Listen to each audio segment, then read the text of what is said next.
RS brothers లో ఆషాఢం KG sale మళ్ళీ మొదలైంది. మరెన్నో క్రేజీ ఆఫర్స్ ఖైదీ చేయండి ఆర్ఎస్ బ్రదర్స్.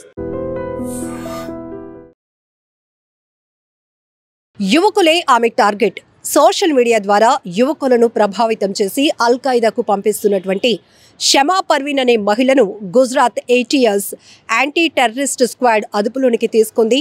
బెంగళూరులో ఆమెను అరెస్టు చేశారు. అయితే ఇప్పటికే 4 ఉగ్రవాదులను అరెస్టు చేసినటువంటి ATS వారిచ్చినటువంటి సమాచారం మేరకే బెంగళూరులో ఈ షమా పర్వీన్ను కూడా అరెస్ట్ చేశారు. అయితే ఈమె పాకిస్తాన్లో ఉన్నటువంటి ఉగ్రవాద సంస్థలకు సంబంధించిన కీలకమైన నేతలతో టచ్లో ఉంటుంది. ఇక్కడ యువతను ప్రభావితం చేసి ఆమె ఆ టెర్రరిజంలోనికి, ఆ రొంపిలోనికి యువతను దించుతున్నటువంటి కీలకమైన సమాచారాన్ని ATS రాబట్టింది. సో ఇప్పటికే మనం చూడొచ్చు, ఈమె కార్యకలాపాలు చూస్తే ఈమె జార్ఖండ్కు చెందిన ఆమె, బీకామ్ కూడా చదువుకుంది. కానీ ఉగ్రవాద భావజాలంతో పనిచేస్తున్నటువంటి ఈ షమా పర్వీన్ను పావుగా చేసుకొని అక్కడ ఉన్నటువంటి కొన్ని పాక్ లాంటి విదేశాల్లో ఉన్నటువంటి ఉగ్రవాద సంస్థలు ఈమెను ఒక ఏజెంట్గా మలుచుకొని యువతను టార్గెట్ చేస్తున్నారు. అల్-ఖైదాలోనికి పెద్ద ఎత్తున యువతను పంపిస్తున్నటువంటి ఈమెను అయితే ATS నిఘా పెట్టింది. నిఘాలోనే ఆమె నుంచి చాలా కీలకమైన సమాచారాన్ని కూడా రాబట్టారు. బెంగళూరులో ఆమెను అదుపులోనికి తీసుకున్నారు.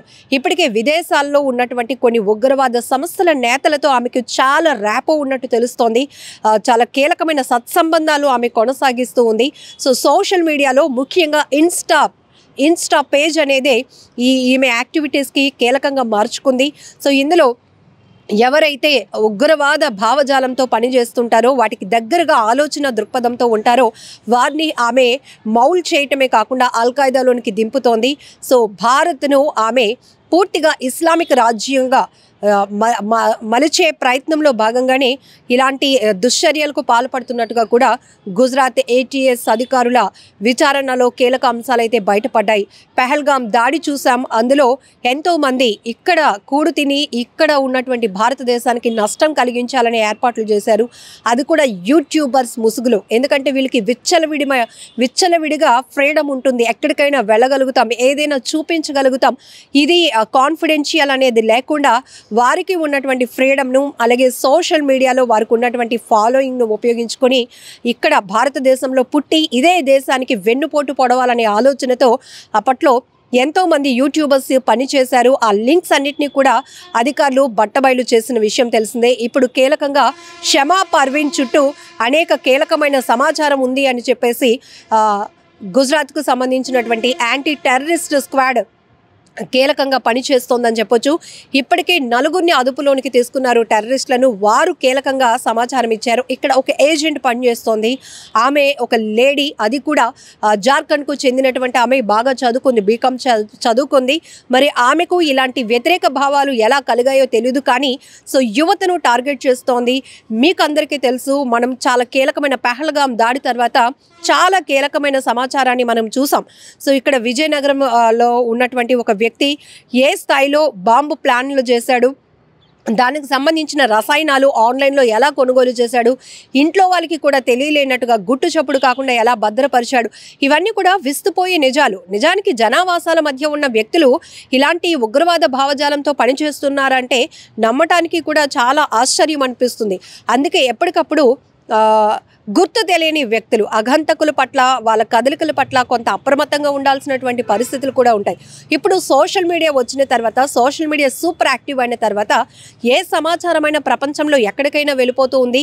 ఆ సోషల్ మీడియా ద్వారా మనం ఏదైనా చేయగలుగుతాము, ఏదైనా కనెక్టివిటీ ఇతర దేశాలతో కూడా పెంచుకోగలుగుతాము అనే ఆలోచన బాగా బలపడింది. ఈ నేపథ్యంలోనే ఈ సోషల్ మీడియాని ఉపయోగించుకొని అనేక మంది అసాంఘిక కార్యకలాపాలకు తెగబడుతున్న పరిస్థితులు కూడా కనబడుతున్నాయి. ఈ షమా పర్వీన్ అనే మహిళ కూడా, ఆమె చాలా బాగా చదువుకున్న వ్యక్తి, కానీ ఇలాంటి ఉగ్రవాద భావజాలంతో విదేశాల్లో ఉన్న టెర్రరిస్ట్ కీలక నేతలతో, అల్-ఖైదా లాంటి ఉగ్రవాద సంస్థలతో ఆమె ర్యాపో మెయింటైన్ చేస్తోంది. కీలకమైన సమాచారాన్ని ఇక్కడి నుంచి అందజేస్తోంది. అంతేకాదు యువకుల్ని కూడా సప్లై చేస్తోంది, అల్-ఖైదాలోనికి దింపుతోంది. సో ఇలాంటి వాళ్ళని ఎంత కఠినంగా శిక్షిస్తే, అసలు వీళ్ళని విచారిస్తే కనుక లోతైన దర్యాప్తు కొనసాగిస్తే ఇంకా కీలకమైన విషయాలు బయటకు రాబోతున్నాయి. ఎందుకంటే భారత్నే టార్గెట్ చేసుకుని కొంతమంది అసాంఘిక కార్యకలాపాలకు పాల్పడుతున్నారు, కుట్రలు పన్నుతున్నటువంటి పరిస్థితులు పరిస్థితులు కూడా ఉన్నాయి. ప్రాణ నష్టం కలిగించాలి, ఒక రకమైన భయాన్ని ప్రజల్లో పుట్టించాలనేటువంటి దుర్మార్గపు ఆలోచనతో పనిచేస్తున్న వాళ్ళు చాలామందే ఉన్నారు. సో ఇదంతా లింక్ సిస్టమ్, ఒక చైన్ సిస్టమ్ లాగా పనిచేస్తున్నటువంటి పరిస్థితి. ఎక్కడో ఒక చోట ఒక వ్యక్తి బయటపడితే చాలు, అక్కడి నుంచి చాలా కీలకమైన సమాచారం వస్తుంది. అలాగనే మన భారతదేశంలో వివిధ రాష్ట్రాలకు చెందిన వారు ఒక కనెక్టింగ్గా వీళ్ళు గ్యాదర్ అవ్వటం, ఒక ప్లాన్లు చేసుకోవటం, దాడులు చేయాలి, ప్రాణ నష్టం కలిగించాలి, ఇండియాని ఎలాగైనా నాశనం చేయాలి అనేటటువంటి ఒక దుర్మార్గపు ఆలోచనతో పనిచేస్తున్న ఇలాంటి ఉగ్రవాద భావజాలం ఉన్నటువంటి వ్యక్తులు ఇంకా చాలామందే ఉన్నారు. సో ఇప్పటికే సోషల్ మీడియా పైన ఒక నిఘా అనేది లేకపోవడం వల్ల, దానిపైన ఒక పర్యవేక్షణ లేదు, కంట్రోల్ లేకపోవడం వల్ల ఇది హద్దులు దాటిపోతోంది. అందుకే విదేశాల్లో ఉన్నటువంటి టెర్రరిస్టులతో కూడా వీళ్ళు సత్సంబంధాలు ఏర్పాటు చేసుకోవడానికి ఇదే సోషల్ మీడియాని, ఇదే ఇన్స్టా పేజ్ని, ఫేస్బుక్ని వాడుకుంటున్నటువంటి పరిస్థితులు కూడా ఉన్నాయి. కొన్ని చోట్ల ప్రొఫైల్ ఒకటి ఉంటుంది, చాలా అందంగా కనిపిస్తారు మంచి వ్యక్తుల్లా, కానీ వారు చేసేవన్నీ కూడా నీచమైన పనులు. ఇలాంటి పరిస్థితులు కొంతమంది యువత అట్రాక్ట్ అవుతున్న పరిస్థితి కూడా, కుటుంబ పరిస్థితులు కావచ్చు, సొసైటీలో వాళ్ళు చూసినటువంటి కొన్ని కోణాల్లో వాళ్ళు అబ్జర్వ్ చేస్తున్న విషయాలు కావచ్చు, ఎక్కడైనా వాళ్ళకి ఒక వ్యతిరేక భావం వాళ్ళలో ఉంది అంటే దాన్ని ఇంకా పెంచి పోషించాలి, ఉగ్రవాదం వైపు నడిపించాలి, అల్ఖాయిదాలో అలాంటి ఆ రొంపిలోకి దింపాలి అనేటటువంటి వ్యక్తులు కూడా చాలామంది పొంచి ఉన్నారు. సో మనం సోషల్ మీడియాలో కావచ్చు, ఎక్కడైనా మనం ఒక మెసేజ్ బయటికి ఇస్తున్నాము అంటే అది ఎంతో మందిని ప్రభావితం చేస్తుంది అనే విషయాన్ని కూడా గమనించుకోవాల్సిన అవసరం ఉంది. ఇప్పుడు యువత కూడా ఒక రకమైన సమాజం పైన ఒక వ్యతిరేకమైన భావంతో ఉన్న వాళ్ళు కూడా చాలామంది కనపడుతున్నారు. సో వారి మెసేజ్లో కానీ, వాళ్ళ కొటేషన్స్లో కానీ, వాళ్ళ కాన్వర్జేషన్స్లో కానీ సుస్పష్టంగా అవి కనపడతా ఉంటాయి. వాళ్ళు రిలేషన్స్ పెద్దగా మెయింటైన్ చేయరు, కుటుంబాన్ని కూడా త్యాగం చేయడానికి అవసరం అనుకుంటే కనుక, ఒకవేళ ఈ ఉగ్రవాద సంస్థలు వాళ్ళని ప్రేరేపించి ఒక ఆర్డర్ పాస్ చేస్తే వాళ్ళకు వాళ్ళు ప్రాణహాని చేసుకొని ప్రాణాలను కూడా అర్పించి మిగతా వాళ్ళని డ్యామేజ్ చేయడానికి కూడా సిద్ధపడుతూ ఉంటారు.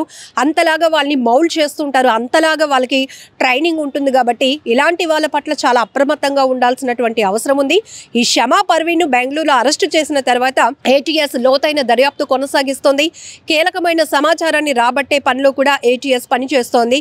సో దీనికి సంబంధించి లోకల్ పోలీసుల యొక్క సహకారంతో కూడా ఇన్వెస్టిగేషన్ మరింత వేగవంతంగా జరగబోతోంది. సో ఇప్పుడు ఈమె వలలో చిక్కుకున్న ఆ యువత ఎవరు, ఏ ప్రాంతాలకు చెందినవారు, ఏ స్థాయిలో వాళ్ళ విద్యా అర్హతలు ఉన్నాయి, ఎందుకు వాళ్ళు ఇలాంటి ఉగ్రవాద భావజాలం వైపు అట్రాక్ట్ అవుతున్నారు, ఎందుకు సొసైటీ అన్న మనం ఉన్నటువంటి భారతదేశంపై కానీ, వారు ఉన్నటువంటి ప్రాంతంపై కానీ, కుటుంబ వ్యవస్థలపై కానీ ఎందుకు అంత వ్యతిరేకమైన భావాలు కలిగి ఉంటున్నారు అనే అనేక కీలకమైనటువంటి అంశాలైతే బయటపడే అవకాశం కూడా ఉంది. నిజంగా ప్రస్తుతం ఉన్నటువంటి సమాజం దేనికి ప్రయారిటీ ఇస్తుంది? ఆర్థిక సంబంధాల చుట్టూ మాత్రమే తిరుగుతుంది. మళ్ళీ ఎన్నికలంగానే చాలా విరక్తి కలుగుతుంది. మంచి అనిపిస్తుంది కదా, లేడీస్ కూడా ఛాలెంజింగ్ జాబ్స్ చేసినప్పుడు చాలా బాగుంటది. ట్రాఫిక్ అసిస్టెంట్స్ గా నియమించిన ట్రాన్స్జెండర్స్ అందరితో సాల్యూట్ చేయించుకుంటున్నారు. ఫుడ్ డెలివరీ ఇవ్వటానికి వెళ్ళినటువంటి డెలివరీ బాయ్ అనిల్ పై కళ్ళ ముందు